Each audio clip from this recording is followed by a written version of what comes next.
Eco Tejas world class electric bike అతి తక్కువ ధరలోనే. మీర్పేట హత్య, భార్యను ముక్కలు చేసి ఉడకబెట్టి బయటపడేసినటువంటి దారుణ ఘటనకు సంబంధించి ఆ హత్య చేసినటువంటి భర్త పూర్తి వివరాలు ఆయన దగ్గర నుంచి సేకరించి పోలీసులు సంచలన విషయాలు బయటపెట్టారు. ఎట్టకేలకి కేసుకు సంబంధించినటువంటి కంక్లూజన్ని పోలీసు అధికారులు తీసుకురావడం జరిగింది. సో హత్య జరిగిందని కొన్ని రోజుల క్రితం తెలుసు, ఎలా జరిగిందని ఇవన్నీ కూడా చూసాం. బట్ ఆధారాలను సేకరించడంలో కీలక పాత్ర పోషించారు పోలీసులు. దీనికి సంబంధించి ప్రెస్ మీట్లో పోలీసు అధికారులు సంచలన విషయాలు వెల్లడించారు. ఇంకా ఇప్పటివరకు మీడియాకు కూడా తెలియని, అందరికీ తెలియనటువంటి ప్రతి చిన్న విషయాన్ని అన్నీ కూడా ఇది ఎలా జరిగింది ఏంటన్నది, ఎందుకంటే సీన్ రీకన్స్ట్రక్షన్ కూడా చేయడం జరిగింది. ఆ హత్య చేసినటువంటి నిందితుడిని తీసుకువెళ్ళి పూర్తిగా క్లియర్ కట్గా పోలీసులు పిన్ టు పిన్ ఏం జరిగింది, ఎలా చేశాడు హత్య, ప్లాన్ ఏ విధంగా ఇంప్లిమెంట్ చేశాడు, దీనికి సంబంధించిన పూర్తి వివరాలు వెల్లడించడం జరిగింది. ఇంకొక మాట, ఇంకా మా జీవితంలో ఎప్పుడు కూడా ఇలాంటి దారుణమైనటువంటి ఘటన చూడలేదంటూ కూడా పోలీసులు స్టేట్మెంట్ ఇవ్వడం జరిగింది. అంటే అర్థం చేసుకోవచ్చు ఏ రకమైనటువంటి ఇలా దుర్మార్గంగా అతను వ్యవహరించిన తీరుందో చూద్దాం. 8 గంటల్లో శవాన్ని మాయం చేశాడు. స్పాట్లో చూడండి, చంపేసిన తర్వాత 8 గంటల్లోనే పూర్తిగా నామరూపాలు లేకుండా నిందితుడు ఇంట్లో అంతా ఏం తెలియనట్టుగా క్లియర్ కట్గా శవాన్నంతా కూడా ఎక్కడికక్కడికి పార్సల్ చేశారు కనపడకుండా. తలపై బలంగా కొట్టి గొంతు నులిమి హత్య. ఎక్సా బ్లేడ్తో మృతదేహాన్ని ముక్కలుగా కోసి బకెట్లో హీటర్తో ఉడికించి ముద్దగా మార్చాడు. ఎక్సా బ్లేడ్ అంటే రంపర్లాగా ఉంటుందిగా చిన్నది, మన కర్రలు కోసుకునడానికి ఉపయోగించేటువంటి బ్లేడ్. అది కొనుక్కొచ్చి మరి ఆ బ్లేడ్ తోటి ఆ భార్య శరీరాన్ని, ఆ వ్యక్తి భార్య శరీరాన్ని ముక్కలుగా నరికి ముక్కలు కట్ చేసి బకెట్లో నీళ్లు పోసిన బకెట్లో అవన్నీ ముక్కలు వేసి హీటర్తోని ఉడకబెట్టినటువంటి వ్యక్తి ఆయన. మాంసపు ముద్దలను, ఎముకలను స్టవ్ పై కాల్చి రోకలితో దంచి పొడి చేసి చెరువులో పారబోసాడు. ఉడకబెట్టిన తర్వాత మాంసపు ముద్దలన్నిటి కూడా స్టవ్ పైన పెట్టి ఎముకలన్నింటిని కూడా కాల్చి, ఎముకలు స్టవ్ పైన పెట్టి కాల్చి రోకలితో వాటన్నింటిగా దంచి పొడి చేసి వాటి చెరువులో పడేశాడు. మీర్పేట హత్య కేసులో నిందితుడు గురుమూర్తిని అరెస్ట్ చేసి రిమాండ్కు తరలించిన పోలీసులు. నిన్న సాయంత్రం రాచకొండ సిపి సుధీర్ బాబు ప్రెస్ మీట్లో వివరించినటువంటి సందర్భంగా దిగిన ఫోటో ఇది. ఆ వ్యక్తికి ఏమాత్రం కూడా బాధ, పశ్చాత్తాపం అయితే కనిపించలేదంట. ఆ ఇంటరాగేషన్లో కానీ విచారణలో కానీ నా భార్యను చంపాను, ఈ విధంగా హత్య చేస్తాననేటువంటి ఏ రకంగా లేదు. పూర్తి క్రుయాలిటీ మెంటాలిటీతో ఉన్నాడు అతను. రాష్ట్ర వ్యాప్తంగా సంచలనం సృష్టించిన మీర్పేట మహిళ వెంకటమాధవి హత్య కేసును రాచకొండ పోలీసులు ఛేదించారు. ఆమెను భర్త గురుమూర్తి అతి కిరాతకంగా చంపి ముక్కలు చేసి మృతదేహాన్ని మాయం చేసినట్లు తేల్చారు. సాంకేతిక, శాస్త్రీయ ఆధారాలతో గురుమూర్తిని అరెస్టు చేసి రిమాండ్కు తరలించారు. ఎల్బీ నగర్లోని రాచకొండ సిపి క్యాంపు కార్యాలయంలో డీసీపీ ప్రవీణ్ కుమార్, ఏసీపీ కౌశిరెడ్డి కలిసి సిపి సుధీర్ బాబు మంగళవారం మీడియా సమావేశం ఏర్పాటు చేసి ఈ కేసు వివరాలను వెల్లడించారు. అతి దారుణానికి ఒడిగట్టిన గురుమూర్తి ముఖంలో కుంచిత కూడా బాధ, పశ్చాత్తాపం కూడా లేవని సిపి పేర్కొన్నారు.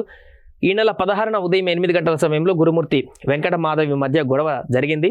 అప్పటికే కుటుంబ తగాదాలతో భార్యపై పగతో రగిలిపోతున్న గురుమూర్తి కోపోద్రిగుడై ఆమె తలపైన చెయ్యితో బలంగా కొట్టి నెట్టేశాడు. దాంతో ఆమె తల గోడకు తగిలి స్పృహ తప్పిపడిపోయింది. తర్వాత ఆమెపై కూర్చొని గొంతు నులిమి చంపేశాడు.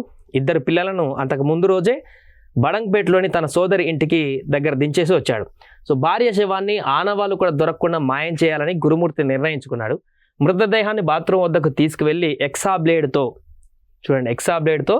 చేతులు, కాళ్ళు, మొండెం, తల భాగాలన్నీ కూడా ఒక్కొక్క పార్ట్ ఫస్ట్ వేరు చేశాడు. ఆ బాడీ మొత్తాన్ని కూడా వాటిని ముక్కలుగా కోసి బకెట్లో నీళ్లు పోసి పలు విడతలుగా హీటర్తో వేడి చేసి ముద్దగా మార్చాడు. ముద్దగా మారినటువంటి శరీర భాగాలను, ఎముకలను శుభకార్యాలలో వాడేటువంటి స్టవ్ పైన కాల్చాడు. అంటే పెద్ద స్టవ్ ఉంటుంది కదా, పెద్ద వంటలకు ఉపయోగించేటువంటి పెద్ద స్టవ్, మన ఇంట్లో ఉండేటువంటి రెగ్యులర్గా వాడేటువంటి స్టవ్ కాకుండా పెద్ద స్టవ్ ఉంటుంది.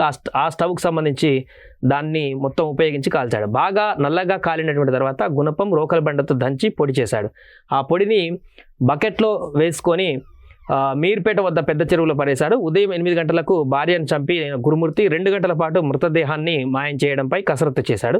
ఉదయం 10 నుంచి సాయంత్రం 6 గంటల వరకు, అంటే 8 గంటల పాటు ఒక్కడే ఈ శవాన్ని మొత్తం కూడా మాయం చేశాడు. కింద పడిన చిన్న మాంసపు ముక్కలు, రక్తాన్ని బాత్రూంలో ఫ్లష్ ద్వారా డ్రైనేజీలోకి పంపాడు. అత్యంత అధునాతనమైన బ్లూరేస్ టెక్నాలజీతో గురుమూర్తి ఇంట్లో కంటికి కనిపించని మాంసపు ఆనవాళ్లను క్లూస్ టీమ్ గుర్తించింది.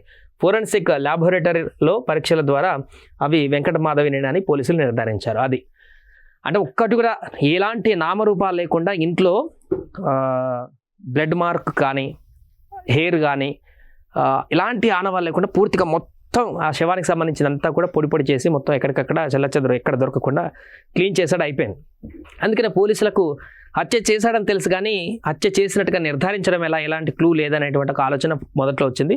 బట్ బ్లూరే అనేటువంటి అత్యాధునికమైనటువంటి టెక్నాలజీని ఉపయోగించి ఎక్కడైతే ఇంట్లో వాష్ చేసినటువంటి బ్లడ్ మార్క్స్ వాష్ చేసినటువంటి ప్రాంతంలో కూడా ఆ ఫ్లోర్ బండలకు కానీ అక్కడ కానీ ఏదో ఒక ప్రాంతంలో చిన్న పాయింట్స్ చాలా తక్కువ ఎంఎల్ ఉన్నటువంటి ఆ పాయింట్స్ని కూడా గుర్తించేటువంటి బ్లూరేస్ ద్వారా ఆ బ్లడ్ శాంపిల్స్ని సేకరించడం జరిగింది. ఫ్లోర్ మీదనో లేకుంటే బాత్రూమ్ దగ్గర ఎక్కడొక దగ్గర చనిపోయినటువంటి మహిళకు సంబంధించిన బ్లడ్ శాంపిల్స్ కంటికి కూడా కనపడినటువంటి రేంజ్లో ఉండేటువంటి వాటిని ఈ బ్లూరేస్ ద్వారా గుర్తించి దాన్ని ల్యాబొరేటరీకి పంపించిన తర్వాత వీళ్ళ పిల్లలతోటి ఆ blood marks samples DNA match చేస్తే అప్పుడు మ్యాచ్ అయినటువంటి తర్వాత అదొక క్లూస్ కింద ఉపయోగించి గురుమూర్తిని అరెస్ట్ చేసి కోర్టుకు పంపించేటువంటి కార్యక్రమం చేయడం జరిగింది.